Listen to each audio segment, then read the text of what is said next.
Friends, welcome back to the Film Alchemist podcast, the show where we look at movies we love, break them apart, to find out what gives them their white horse magic.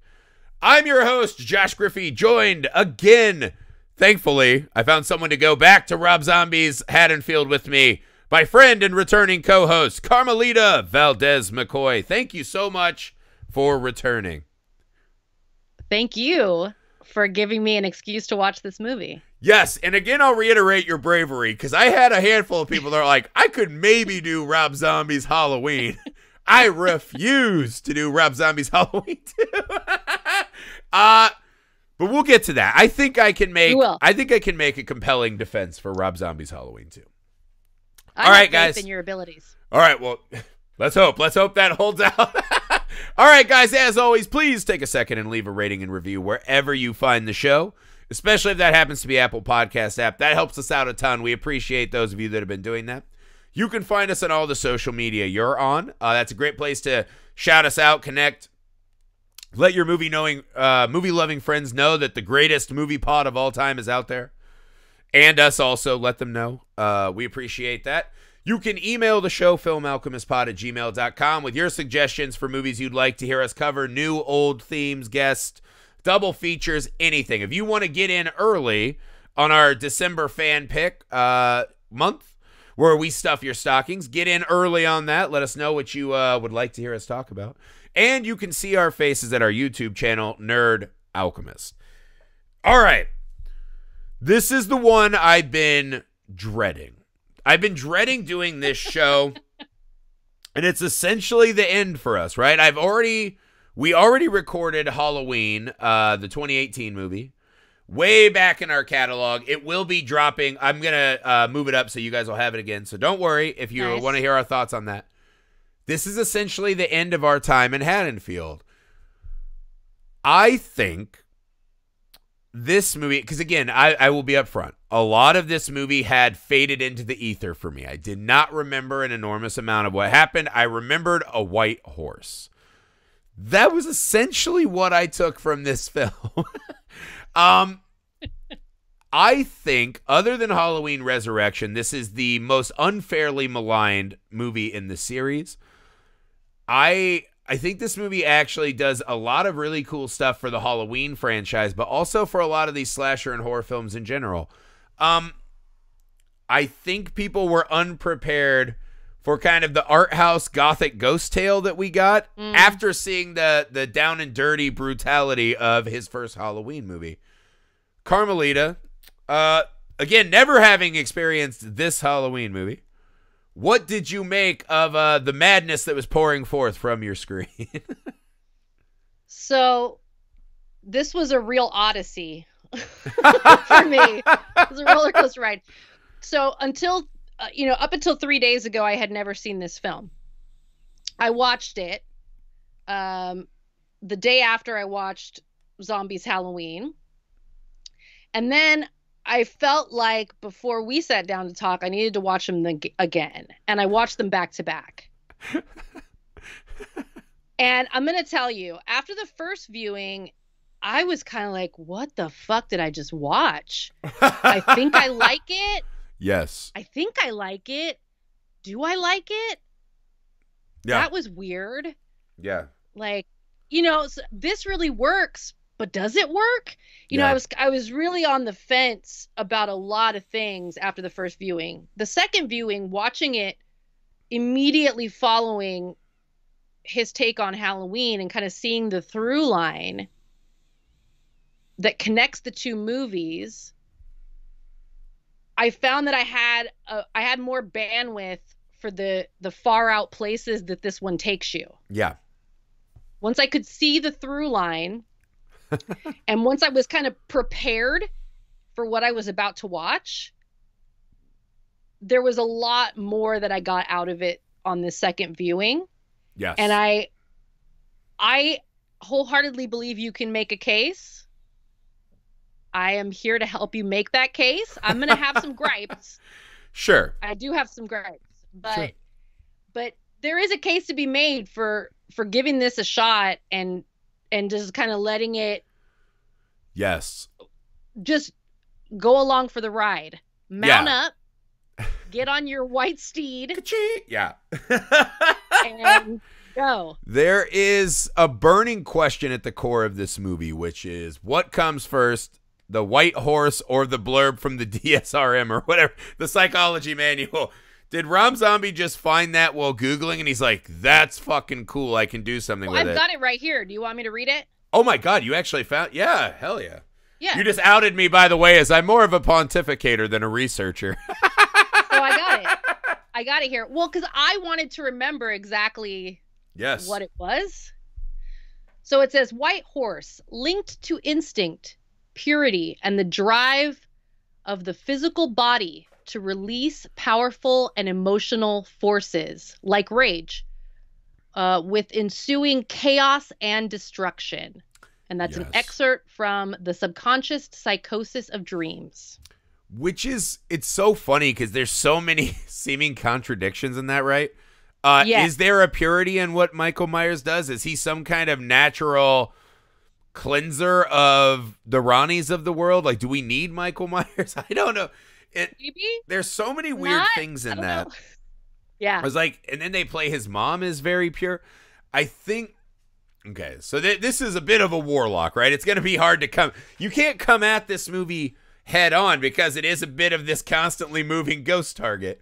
Right. There is a question at the core of this movie, honestly, though, which is, I wonder what this movie says about Michael's mother, right?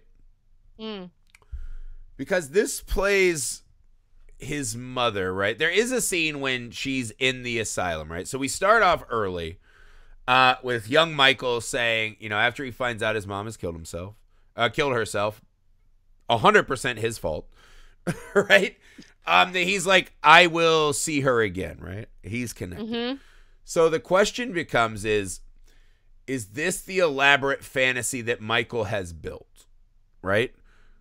But by the end of the film, right? Because I would say, right, there's that scene where Michael Myers is in his mask just kind of staring at the moon lovingly, and we cut back to this old, like, Loomis set, right? Where it's, you know, the Pumpkin Kings and all this shit. Maybe Michael, that's how Michael sees the world, which, by the way, awesome fucking addition to the Halloween mythology is Michael just sitting around and like, what does Michael see when he sits there and not talks for 15 years? He's watching these weird Tim Burton style black and white shorts, right? Awesome addition. By the end of the film, I think there is inarguably an absolute paranormal effect that is happening in this movie, right? I think that we see supernatural elements heavily sitting on our two characters, right? So it does ask this question of, is this how Michael created his mom, right? This pure version of his mom that is clad in white and is not the woman who was in that cutout, who didn't kill herself? Or is there something actually going on in this lineage? Because as we see, Laurie is later brought into this. What did you make of this psychosis versus supernatural element? Well, my friend, we're gonna touch on one of my gripes. Okay.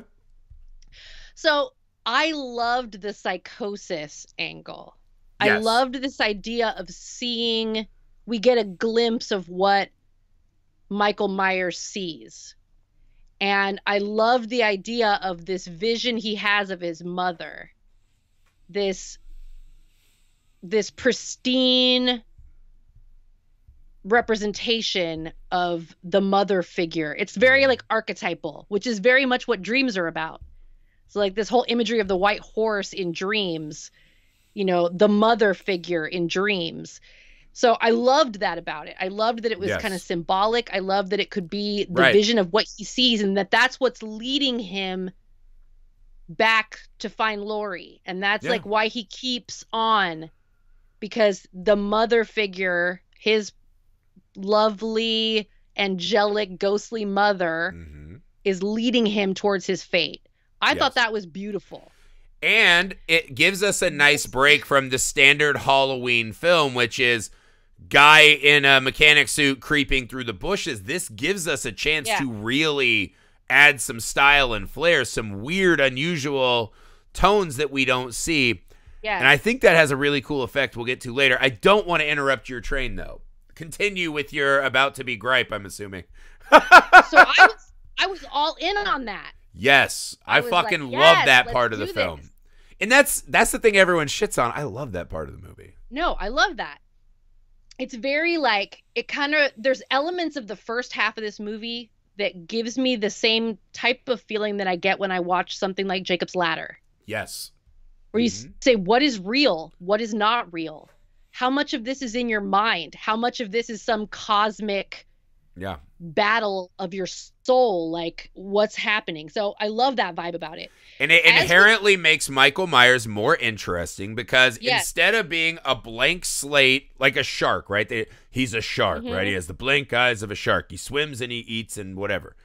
That's not as interesting as a broken artistic soul who is imagining this elaborate, redemptive tale. That is inarguably more interesting. And the people that are like, that shit sucks, I don't know what to tell you. It is beyond me to comprehend how you can see what Michael Myers is actually thinking.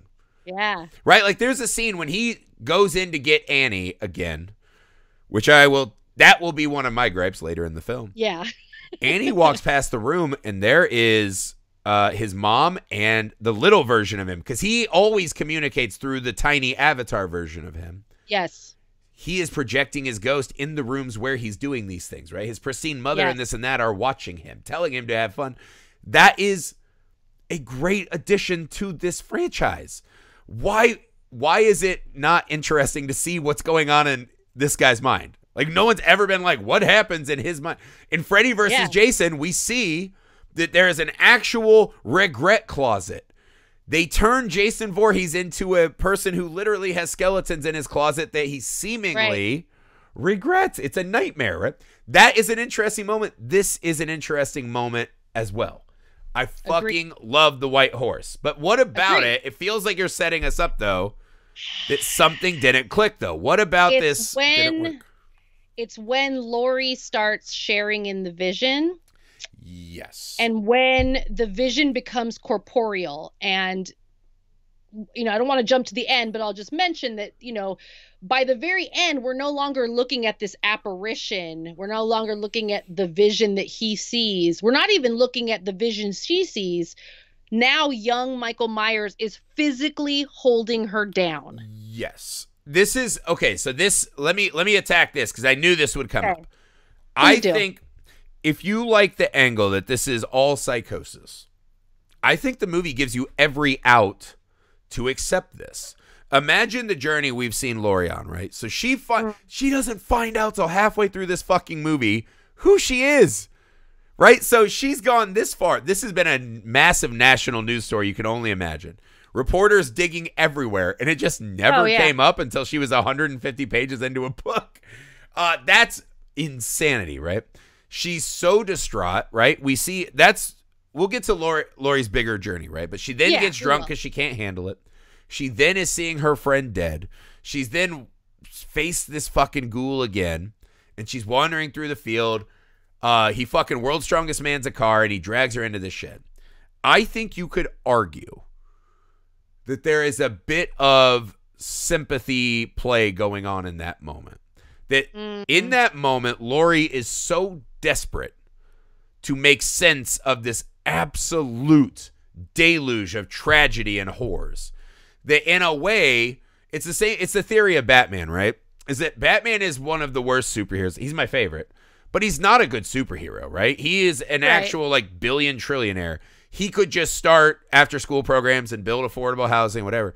But instead he goes out and maims other insane, disturbed people because they need each other to play this fucking game, right? Like it's not the best way to handle things, right? But they have this mutually shared flight of fancy, right? That could be exactly what's happening.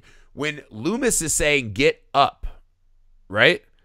Maybe Laurie just can't, man. Maybe she is so fucking overwhelmed. Because I was thinking, just in my day-to-day life, there are little things that happen, and you're like, That's it. I'm out for the whole day. I can't with this day. Right. And I have never in my life experienced this night, let alone it being the second time in a year. Maybe this is Lori looking for some reason as to why this could be. Again, this gets back to when the mother got home from her stripping shift and found her family murdered. I'm sure you immediately go into this. This is so fucking surreal. This can't be happening.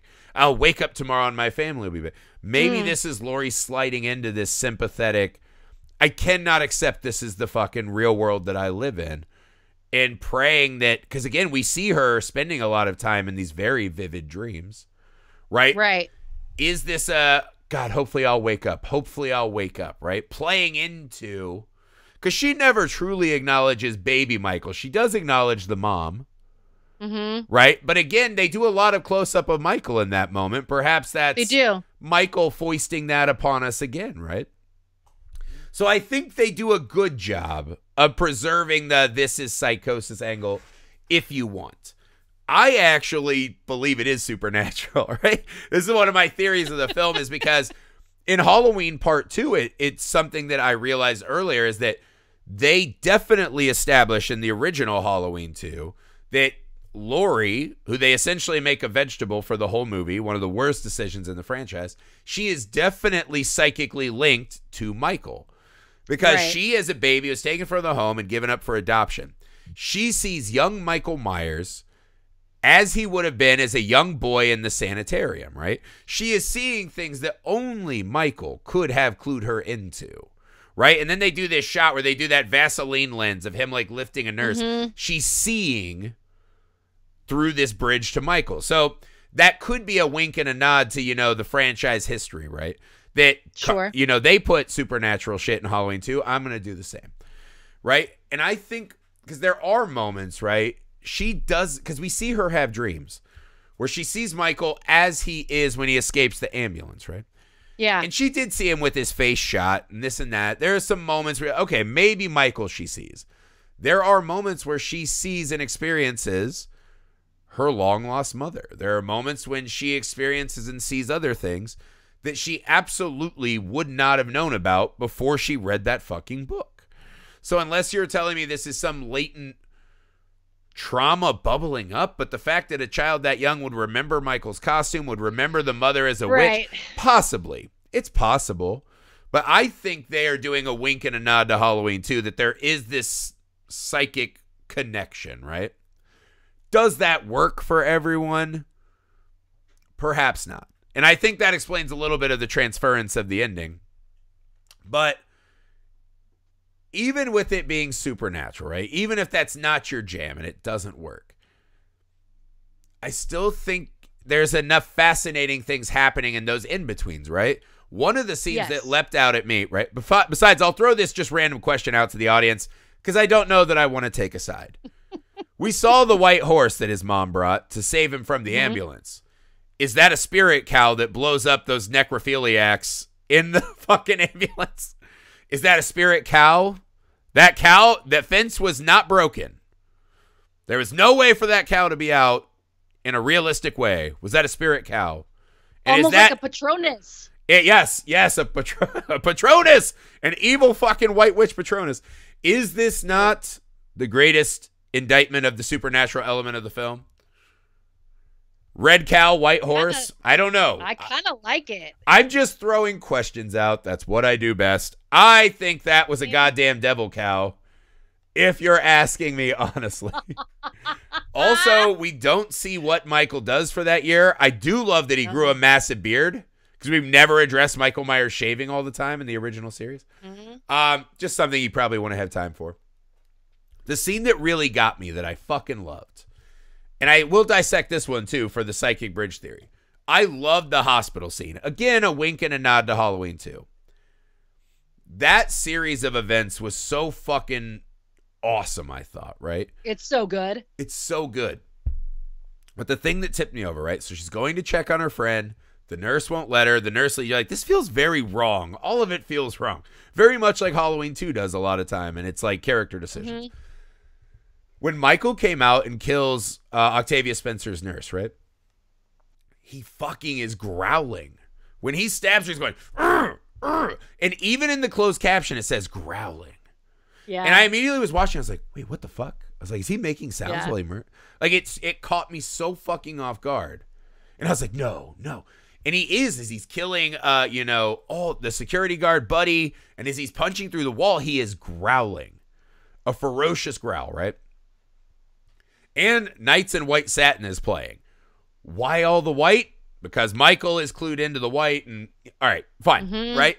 But also maybe this is her psychologically expelling her strong emotions, whatever. But Knights in White Satin kept playing on a loop. I'm like, what fucking station are they watching? Every TV is tuned to Knights in White Satin. And it's always that chorus line, right? So I kept being like, what? Because I forgot that there were dreams in this movie. I forgot about all the dream stuff. And I was just like, what is happening? Like, she's never getting out of that security booth. What are we doing? Why is Michael growling? And when she wakes up, oh, buddy. But that's sad too. I'm like, she just invented Buddy and Octavia Spencer to get murdered. I was like, damn, Lord. But I love that because it says so much, right? I love when a movie uses a dream sequence to get as a really interesting method to deliver actual subtext and story, right? So Lori in that scene is unable to protect her friend Annie. And then two innocent people who are trying to help her and take care of her get killed because this guy just wants her, but they become martyrs for her cause.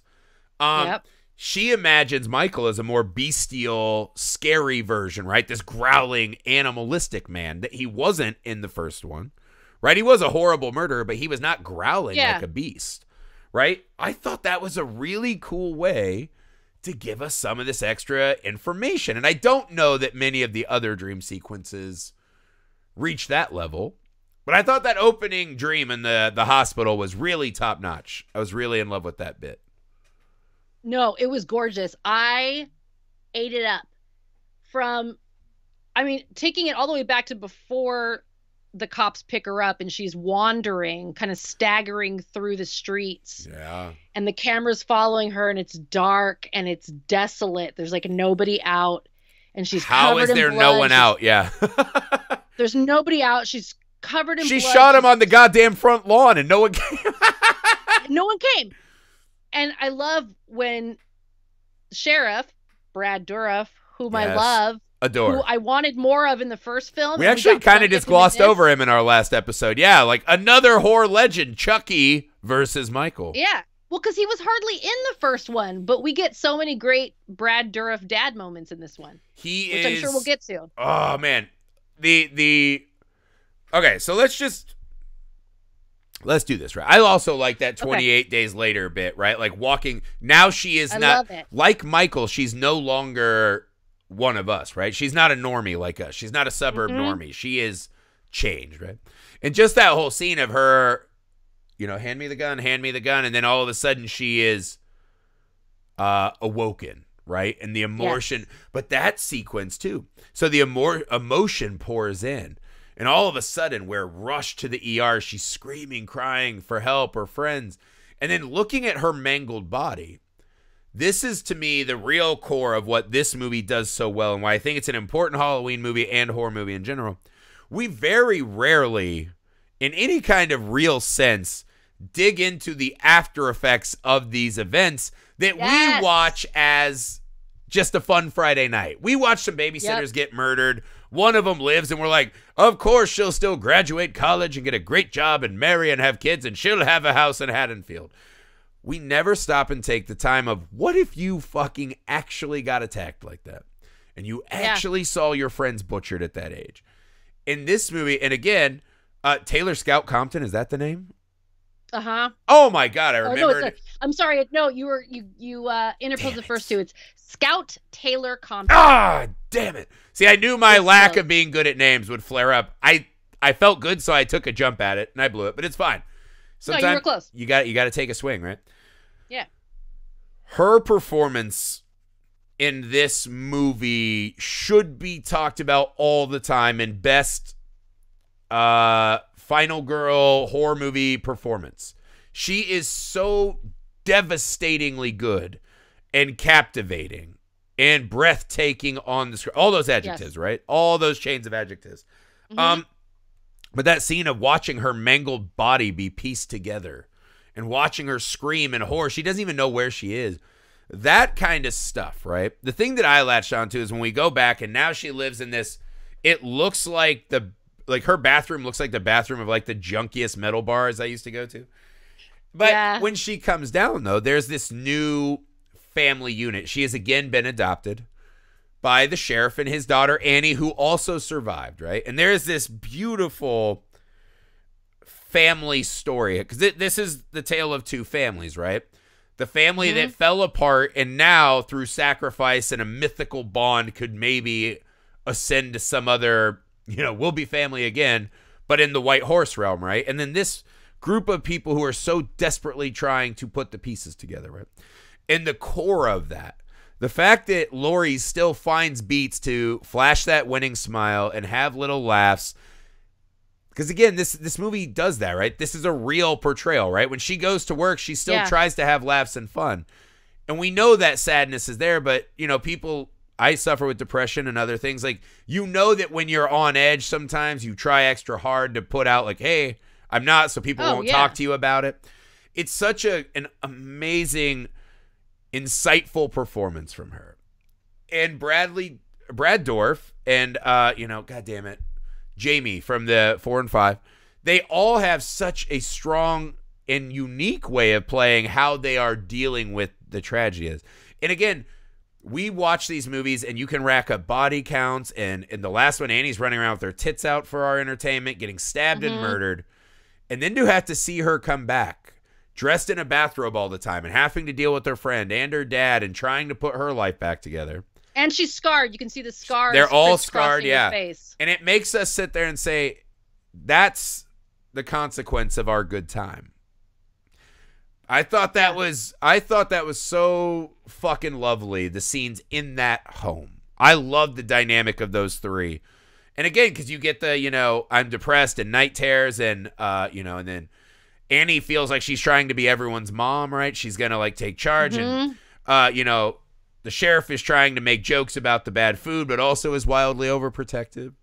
It was just sweet, man. It was so sweet, and there was so much heart, and it makes us confront the actual fallout of these events in a way that I couldn't get enough of that. Again, this gets back to, I was telling you before the call, this is the movie where don't have peripheral side girls that need to get murdered. I don't need to see the girl who wants to fuck in the van get murdered. Don't take me away from the dreams and the emotional story in that house, right? That's probably the gripe if I have one. Tell me about your thoughts watching the grief, the fucking smorgasbord of grief this film puts on display. I love what this film tries to do in terms of having us confront trauma. Yes. Because it's bringing it to us in a very different way from the first film. Because the first film, we're seeing this child who, through some devil's brew of genetics and his awful abusive upbringing, turns out to be a killer. But there's lots of people in life that go through trauma and don't become killers, but they have to get through every day. Right. And try and live and go to work and maintain friendships and relationships and bonds and family and dating. And people go through trauma all the time and they still have to live. And so I love that we get a portrait of that. And we see in her dreams kind of, how she just keeps replaying all this trauma and all of this, the violence of the ER. Oh yeah. And horrific, then the violence, nightmare violence. Yeah. Yeah. And then, she wakes up and I love that they're playing house. They're having pizza dinners and he, dad calls to check in and see how you're doing. And she goes to work with her friends and she seems to like her boss and all of that's great. But she has, you can see that she's got bags under her eyes. She's tired. She's not sleeping. Yeah.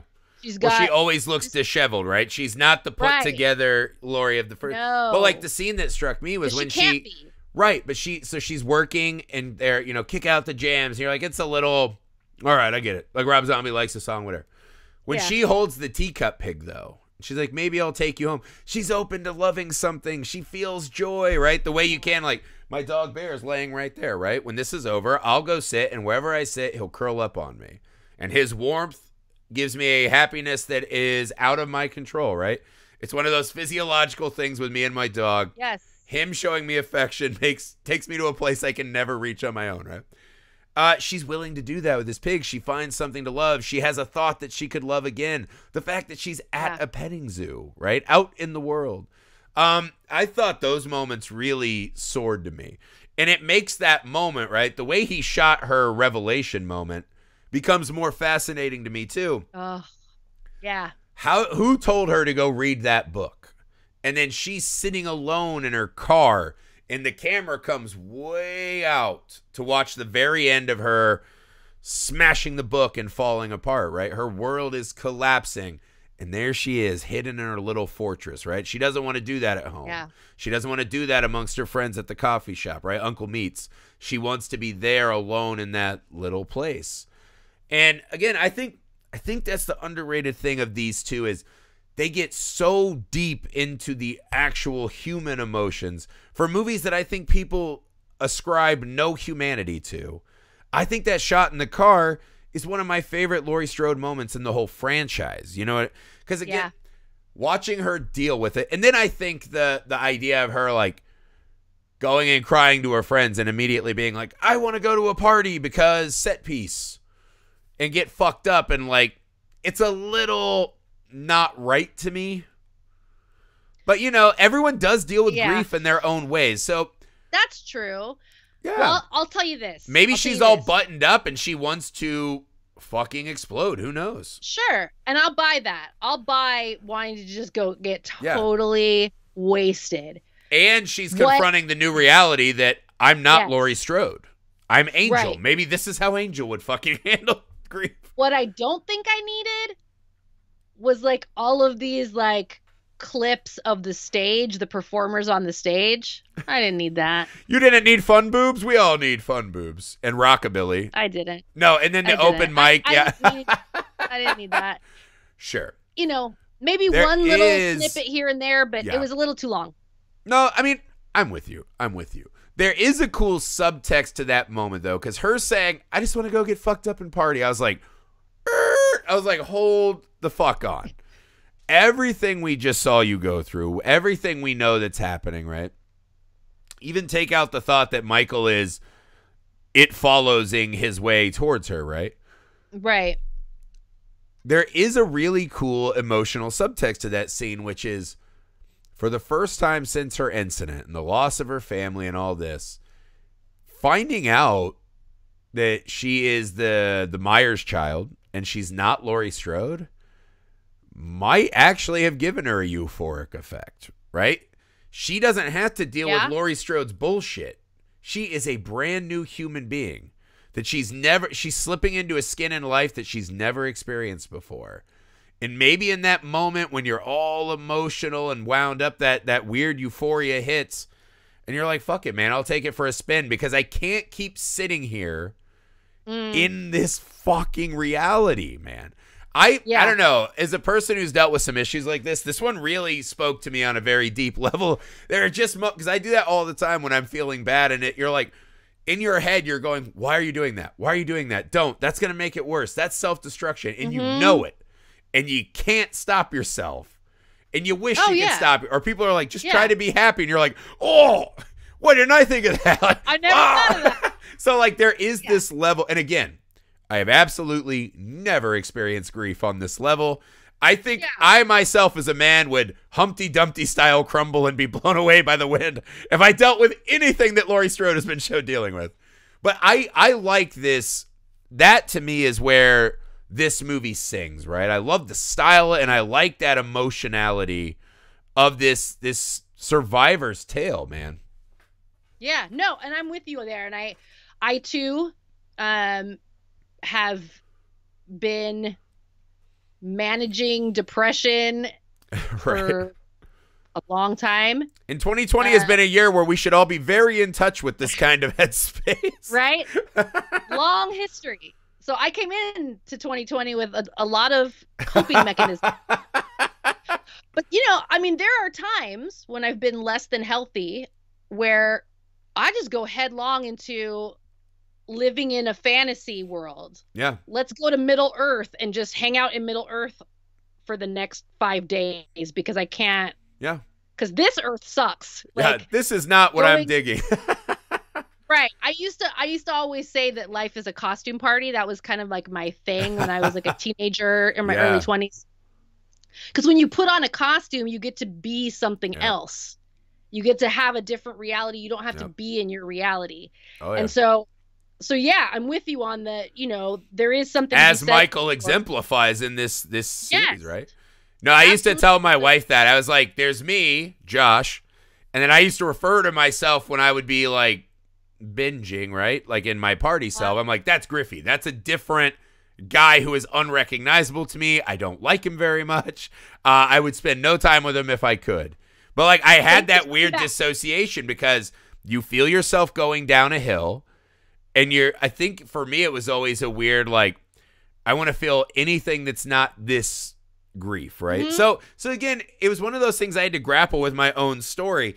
And I think that's a really cool thing that this movie made me stop and question my own emotional bullshit as I'm sitting there like, no way she goes to the party. And you're like, bitch, you've done that for like years, right? And so, again, I think the stripping of the humanity of Rob Zombie's Halloween, I keep griping on that point, but it bothers me.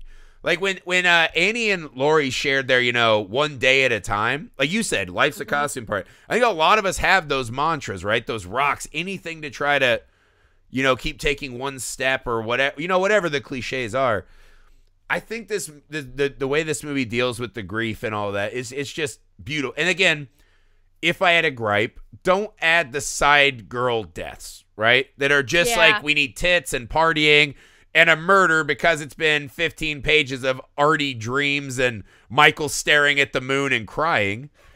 I like that part of the film. That's if I had a gripe about Halloween 2 is that I know exactly what Rob Zombie wanted to get at. I know where his head's at, and I love it. And I think it's a really interesting, deep dive into this tale, right? And a really cool bow on all of these fucking 10 movies we've done at this point. I think 10 movies, something like that. And I think there was probably a part of him, you know, whether it's studio or just him realizing what Halloween fans want, is a little afraid to not have that kill. The strip club scene kind of works for me in a weird way. Yeah.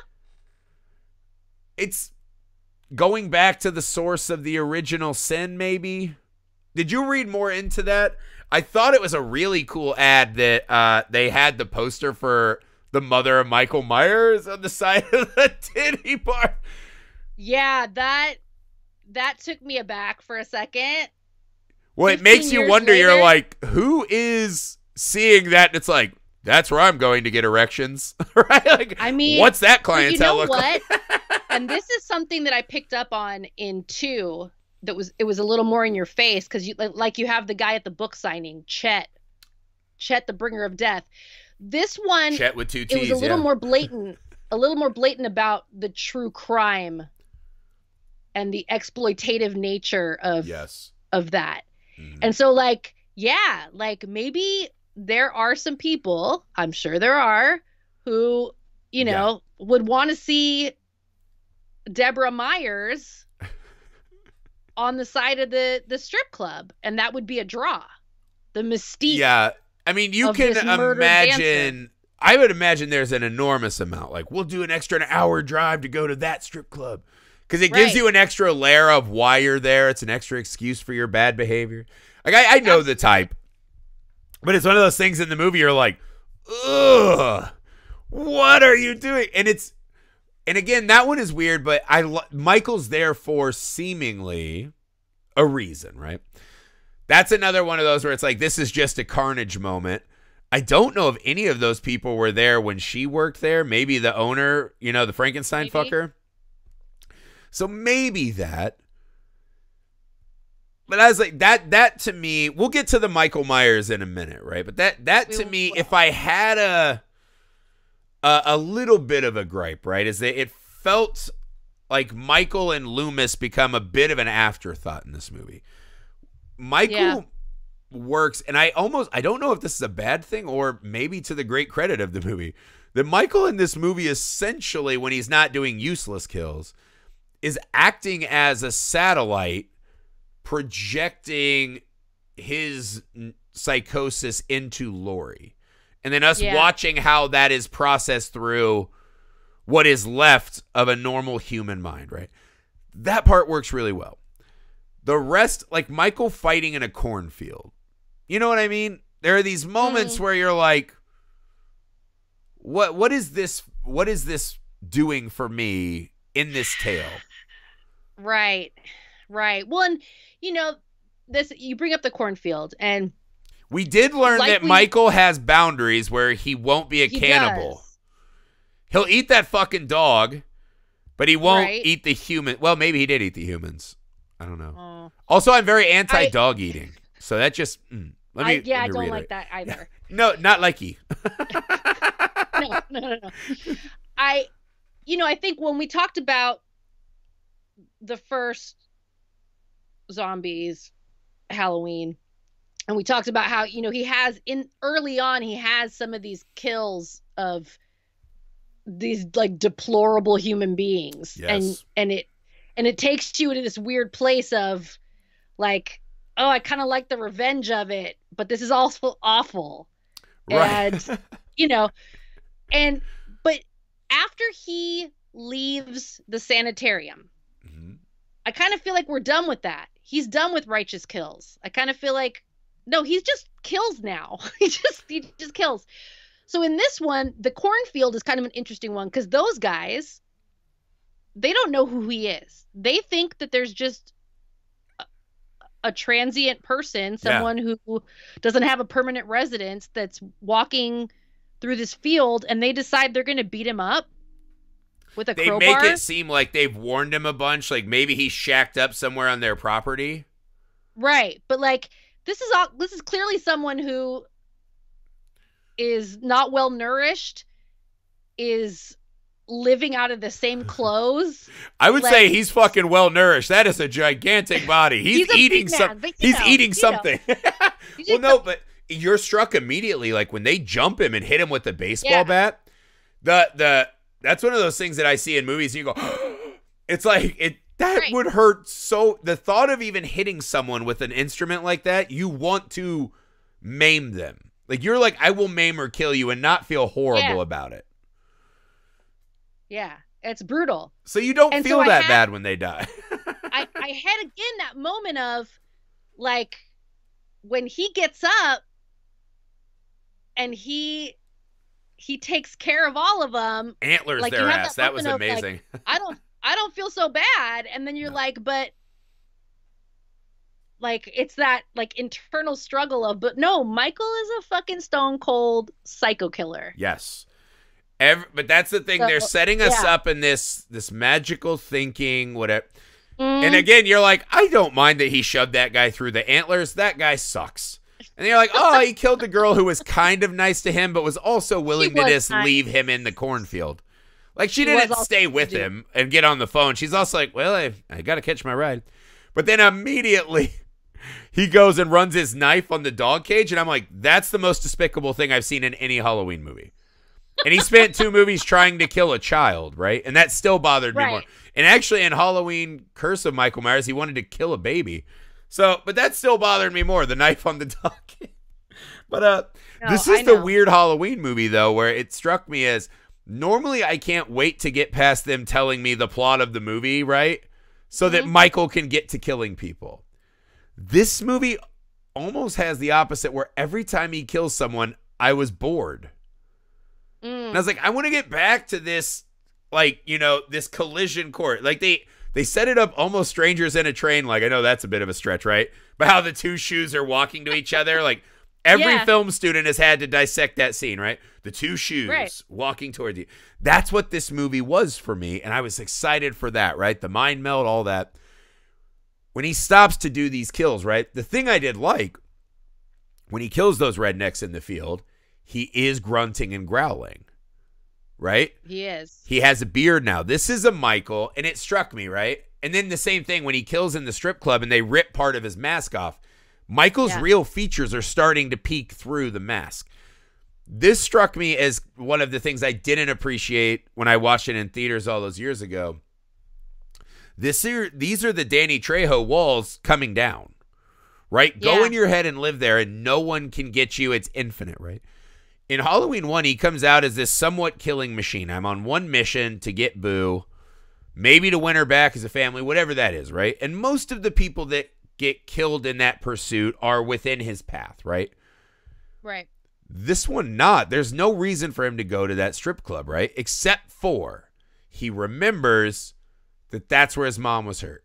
The weird one you can't explain is why is he at the party to kill those two in the van and then move? But this is what I mean. Maybe you don't need to explain it. Maybe this is Mike. We've never seen Michael as a human in the wild again, right?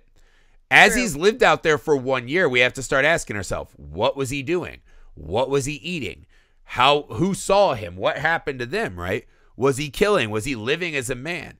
And in that time, when he's in the wild, not under supervision, not doing therapy, not doing paper mache mask, just seeing these visions, is this the human Michael starting to rip through, right? So when he's growling during the kills, now it is becoming more euphoric than the traditional, like, I will just turn my head to the side, like, I don't understand what that is, right? When Lori hears him grunting in her hospital dream, is that something Lori created and then Michael learned through their psychic bond? Ooh. Or did she hear that Michael was becoming more human? Which way was that coming? In a weird way, while I was bored of the violence, there are subtle things that they are telling us about Michael that really, really work for me. No, that's interesting.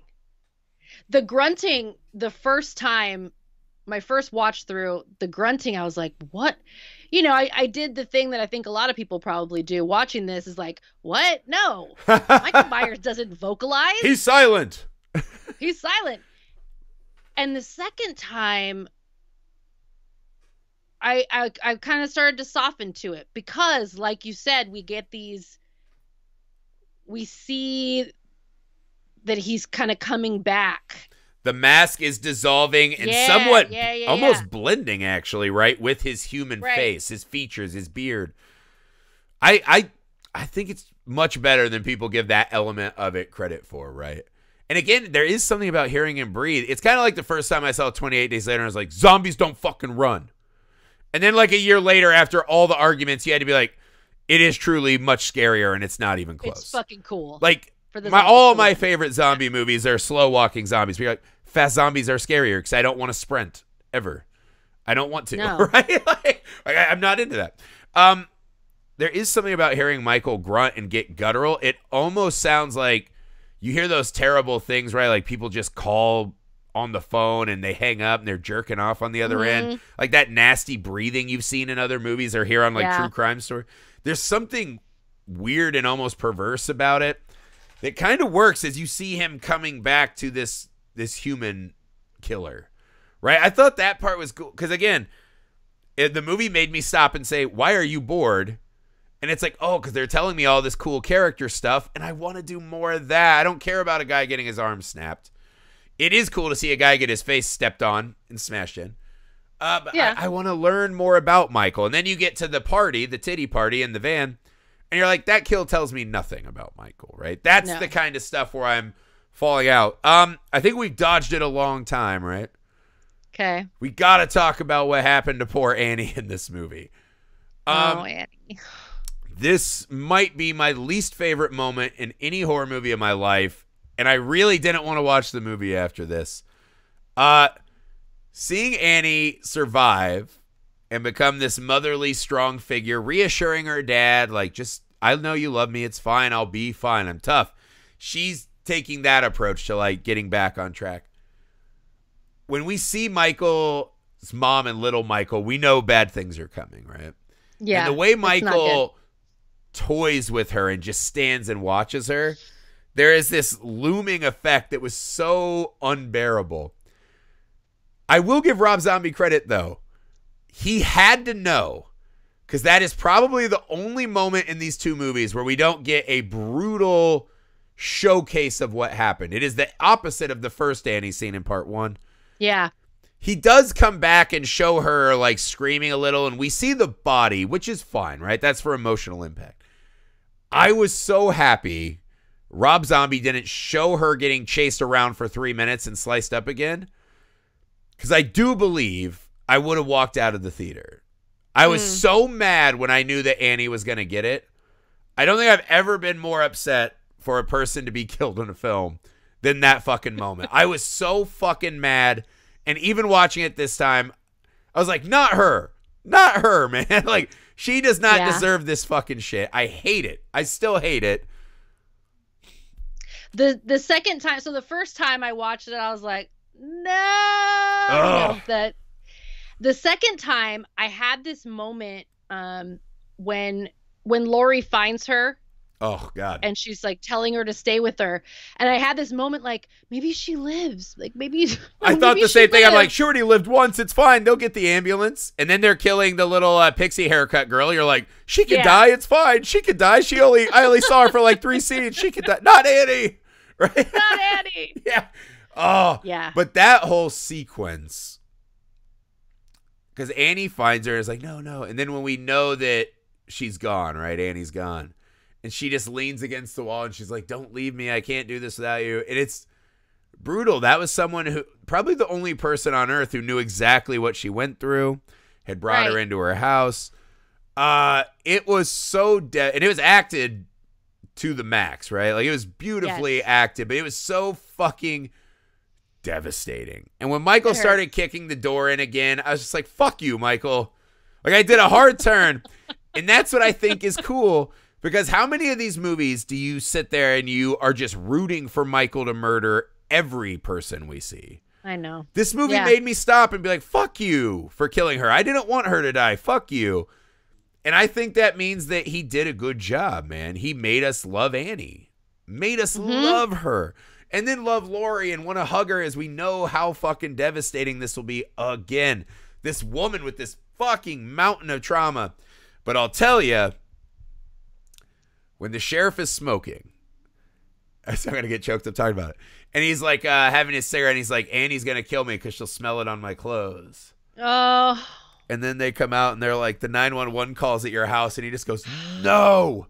Dude. And then when he's like, let me see her. And he just collapses and looks at what's left of the girl that he already thought he had lost and got back, right? The absolute having my guts ripped out moment. I was unprepared for that, and I will hate that bit of the movie. I would argue it's wildly effective. It was rough, but I will hate that till the day I die. I mean, that's kind of the thing that they're able to do here, right? Like, usually, a peripheral character like the sheriff, like, who gives a shit? Oh yeah. But between the way his character is written in this movie and the superb performance by Brad Dourif, like, no, like, I care. Care deeply. This man care deeply. Has lost the daughter that he thought was in the clear, and that he was trying to protect her, and he was trying to protect Lori, and he's the sheriff, for Christ's sakes, and not even he can protect her. And not only that, he can't protect them twice. Right. 2 Halloweens in a row this gnarly. shit. I would argue send more than one fucking dipshit with a shotgun. Like, put the whole fucking force on them for one night. Yes. I would tend to overreact. That's me.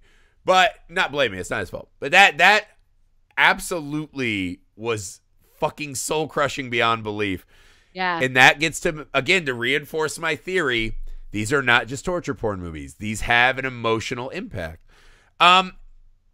We have not yet gotten to Loomis. Let's talk about full-on fucking Limo Loomis. This is a new look. Limo Loomis threatening to smack his assistant. being snarky about his coffee. Yeah. Absolutely claiming it's fake news that Michael Myers could possibly be alive. Cashing in again still. We see the full-on descent of Dr. Loomis in this movie.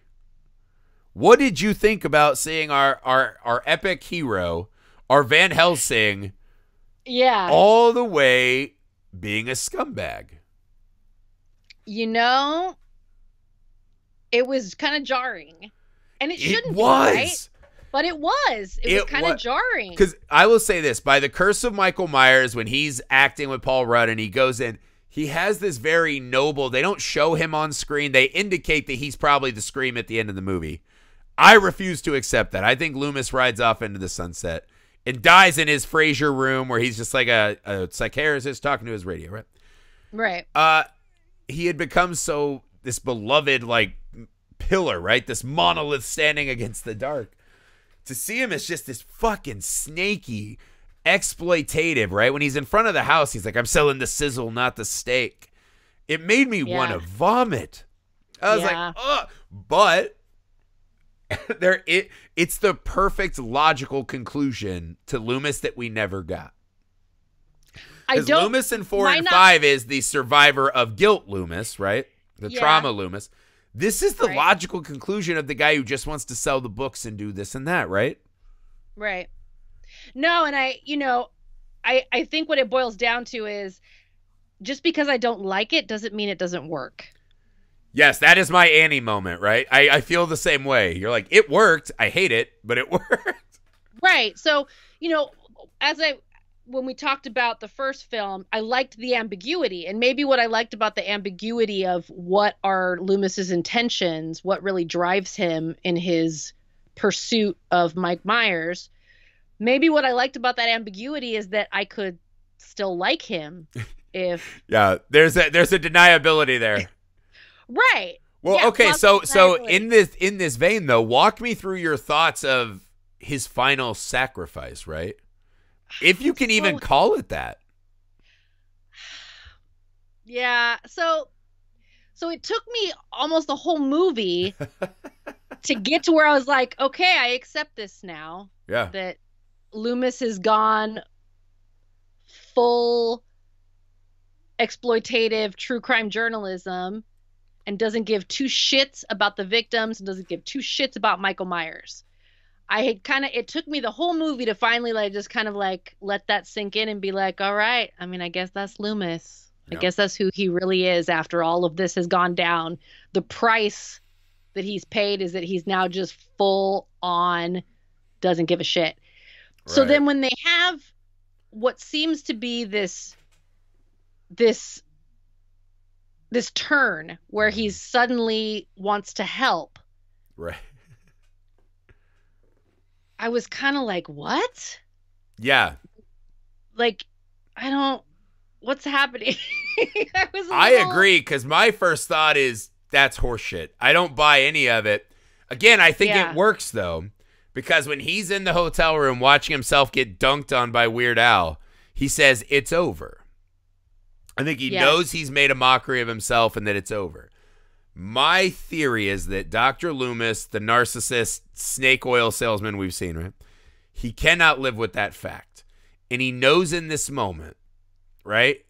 This is how he becomes this immortalized being, right? Now, some people would argue like, oh, he goes and gets himself killed. But I think he thinks he'll get out of there again. I really do. Right. I think when he runs past the sheriff and he turns around and says, I owe you this much. That is fucking Community Theater 101, right? I think he's hamming it up so the other cops will be like, he made a selfless gesture, right? So they're telling the news story, and when they're being interviewed by the person who writes the book about Dr. Loomis, they're telling him how noble he was and brave and knight-like as he ran into that shed.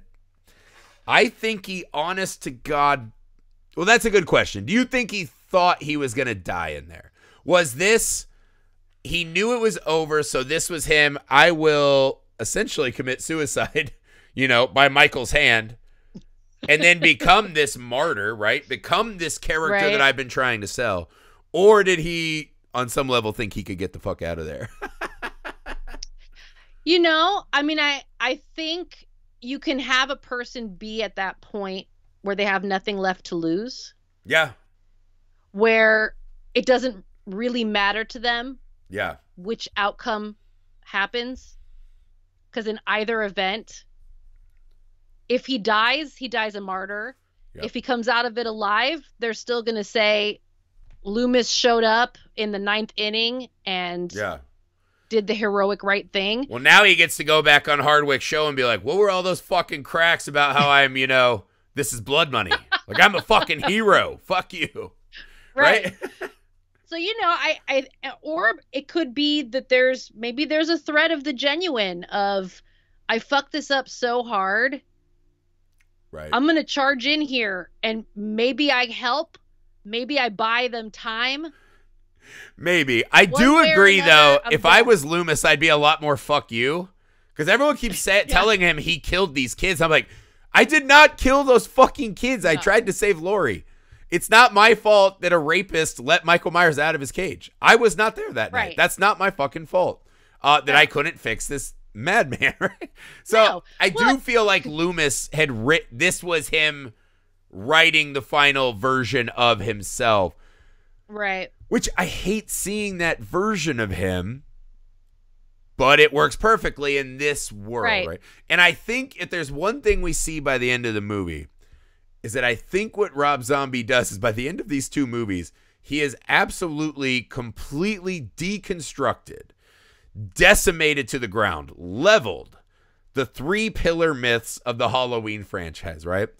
When this movie ends, Loomis, Michael, and Laurie do not and cannot exist ever again as we have known them for this entire franchise. He completely breaks them. He atomizes their myths, right? They are gone. Yeah. All right, so we got to talk ending. Mm-hmm. Michael's ending in the shack, right? The fighting and the getting stabbed on the wall, and Laurie saying, I love you, brother, before she finishes him off. Was any of that interesting to you? Loomis getting killed at that point, I was like, fuck him. Throw that corpse over there. Yeah. Loomis. Now, we did mention this earlier, so this would be a good chance to reiterate your thoughts on her being physically bound by the ghost or the crushing weight of her depression. Either way you see it. She does say, she caves and says, I love you, mommy, after being prompted. She then says that to Michael unprompted. I feel real complicated about it. Yeah. I feel really complicated about it. I don't know. I don't know how I feel about it, to be honest with you. I do wonder if it's the mind bridge and she knows that at one time Michael genuinely loved her. Yeah. Because she says the line, I love you, brother, the way that he used to say, I love you, boo. Right? It's his bookend line.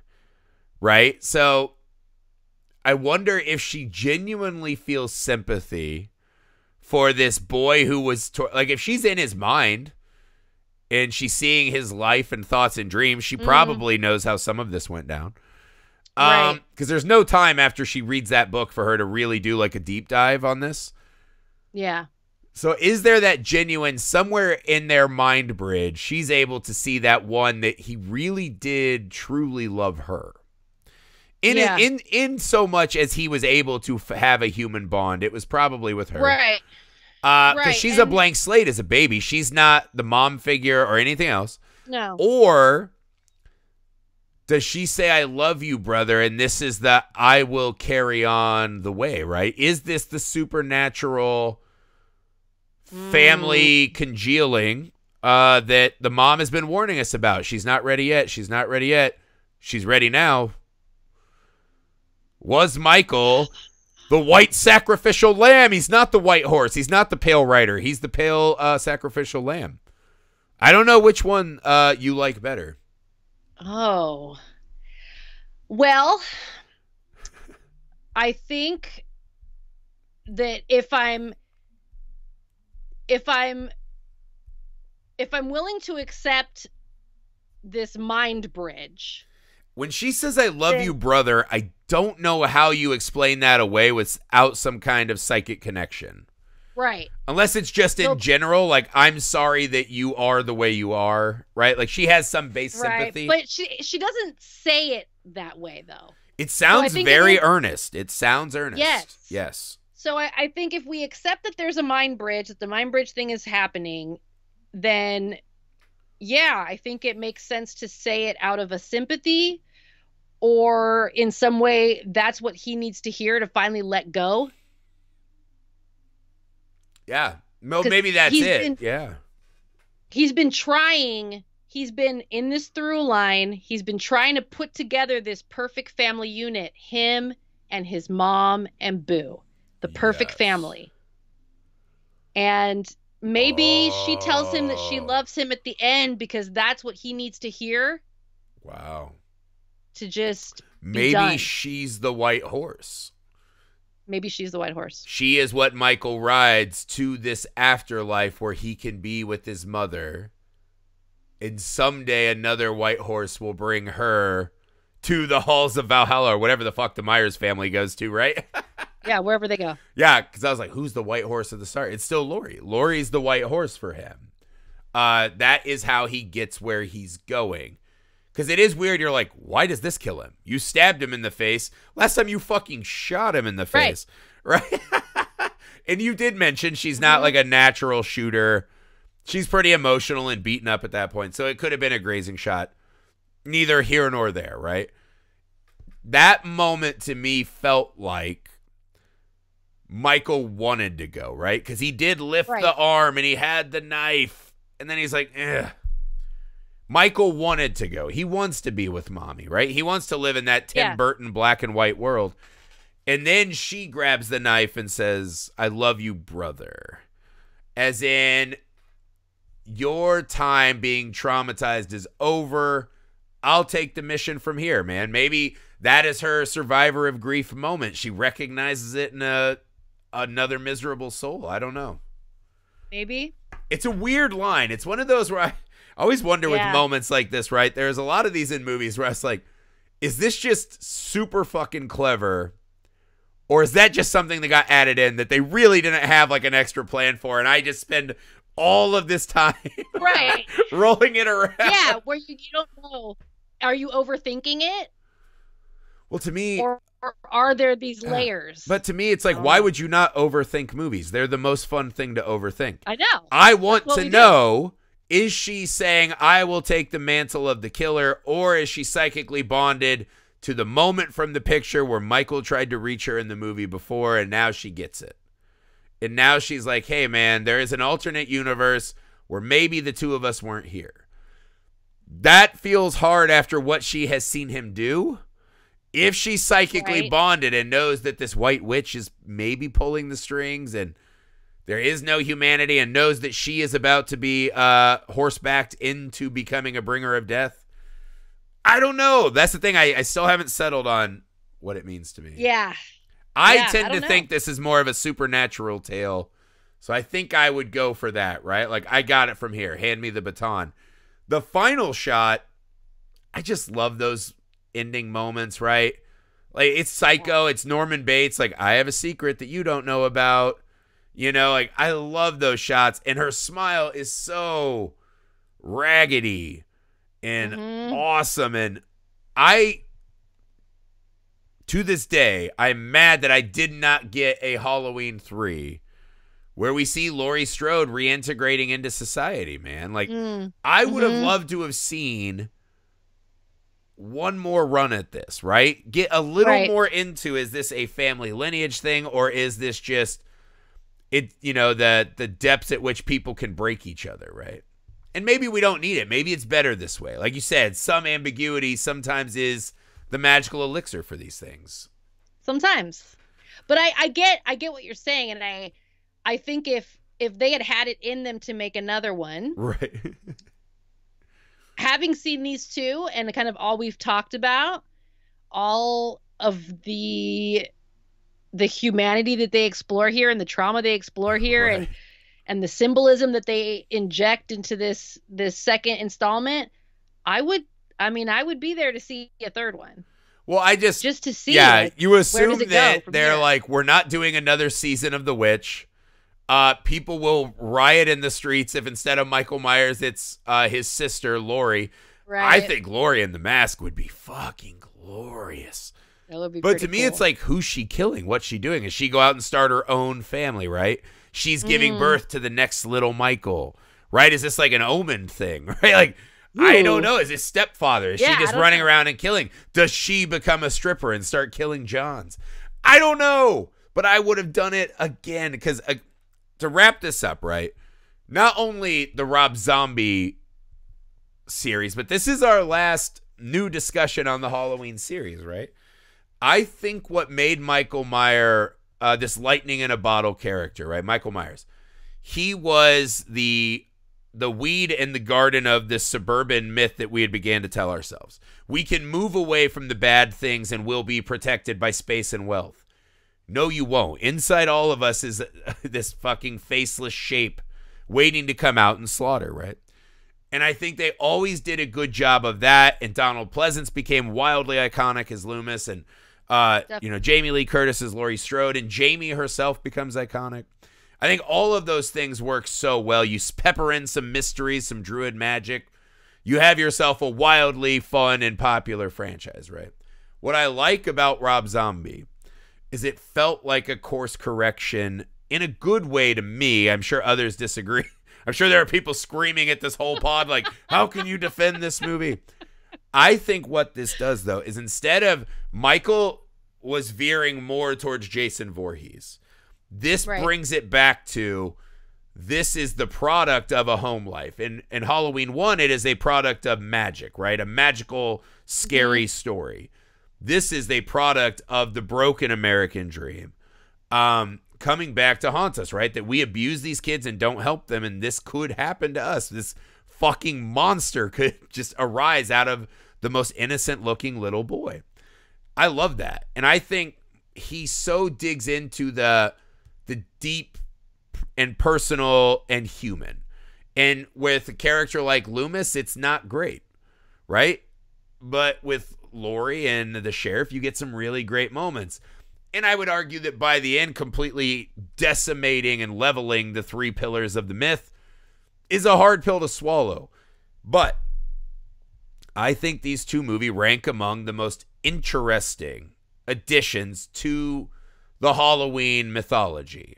And I think that alone makes them an absolute joy to partake in.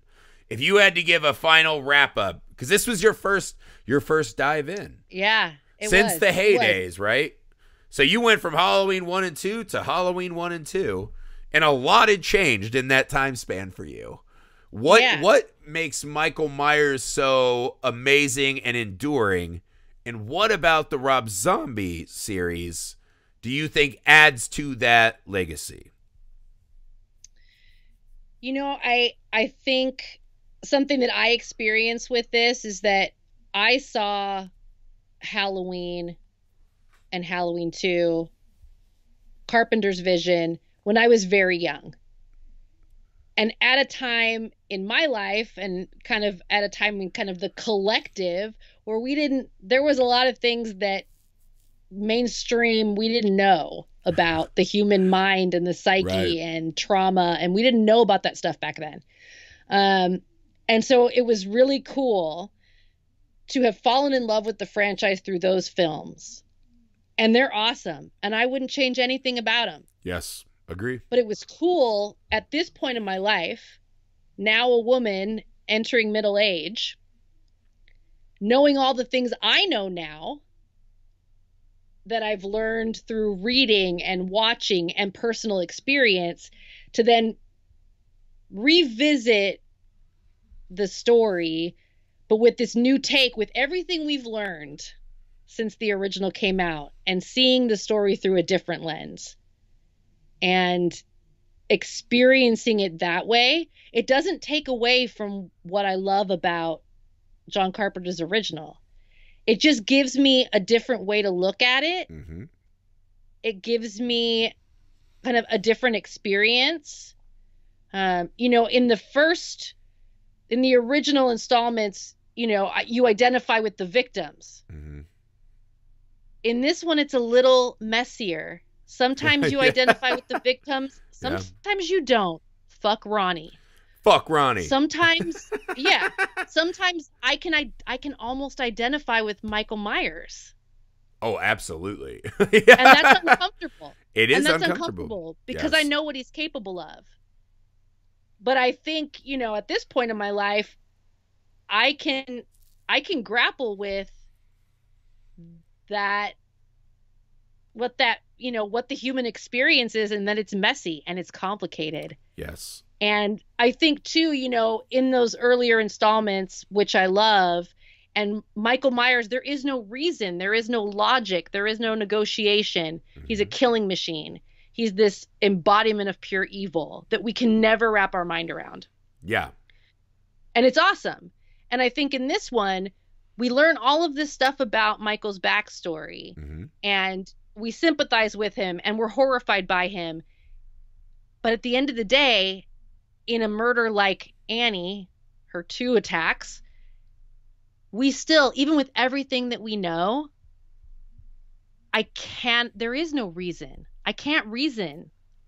That one hurt. With what he's done. Yeah. Even with everything I know about him in Rob Zombie's telling of this story, there is still that element of, how do you wrap your mind around a person being capable of this? Yeah. And so that comes through in both of these approaches to the story. And I think it's awesome. Yeah, and Halloween 2 really drives home that making Michael monstrous again concept, right? Yeah. And again, this is a series that constantly, they do this like 4 times where it's like, ignore all the other Halloweens you've seen. This takes place after the first one. They do that like 3 or 4. This is a series that doesn't really stick to a direct timeline. So to say that it ruins this and that, I would leave one bow on this, right? I think the way I will remember this kind of dichotomy between these two, right? So at the end of the first movie, Halloween, after Donald Pleasance shoots Michael and he falls off the roof, Laurie Strode, you know, after surviving her ordeal, says in a really kind of poetic sense, right? Was that the boogeyman? And Donald Pleasance like, yes, I believe that was, right? It has this poetic Shakespearean value to it, right? It's very theatrical. The music kicks in, right? At the end of Rob Zombie's Halloween, that's not our final image, right? That happens before. That happens like with 20-some minutes to go, right? Where she gets in the car and kind of, you know, crying, was that the boogeyman? And, you know, our Loomis gives the, I do believe that was. There's no poetry in that moment. It's almost a throwaway moment. It's as if, yes, we remember the line. Yes, we remember the thing. And then Michael starts breaking that fucking car apart. And you're like, no, this is not the boogeyman. This is something else. This is something closer to home. This is not the kind of guy that will disappear into the ethereal music. This is a monster right here, right now. And then we stab the house for 20 minutes and shoot him in the face. So that difference, right? How they deliver and answer the question, is this the boogeyman, right? Loomis comes from a position of strength in part 1, and it's very poetic. Yes, that Michael is the boogeyman. Rob Zombie's Michael, it is not poetic, and Loomis is obviously not an authority figure anymore. I would argue Michael is not the boogeyman. He is within all of us. And I think it can play all of those ways, and it's really fun to look at it from those different angles. Guys, that's it. That's it for Rob Zombie's Halloween 2. For Rob Zombie's Halloween, for the Halloween franchise. Again, I will be updating our list, so you will be able to find our thoughts on Halloween 2018. Spoiler alert, I love that movie as well. So then you can have the full breadth. But this was the end of our October deep dive into Halloween. It's been a lot. We still have a lot more to come. All of the Candyman and all of the Evil Dead and some awesome movies with guest hosts, including Carmelita again, one more time. So thank you guys for spending so much time with us this month. I know this is a lot of shows, but these horror movies in this month mean a lot to me, man. And it means a lot to Alex and all of our guests who come on. And we thank you guys for doing this with us. As always, please leave us a rating and review wherever you find the pod. Email the show, filmalchemistpod@gmail.com.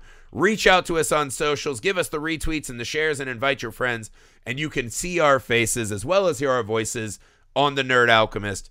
Carmelita, I can't thank you enough one final time for doing this Rob Zombie Haddonfield journey with me. Not to toot our horns, but I think we made a really compelling case for these two movies. I think we did too. And I am so happy that you brought this up. It gave me a reason to get out of my little bubble and watch these movies. And I regret nothing. We had a good time. I do regret rewatching awesome. Ronnie's scenes. I regret that. Fuck Ronnie. That is the note that we'll sail off on.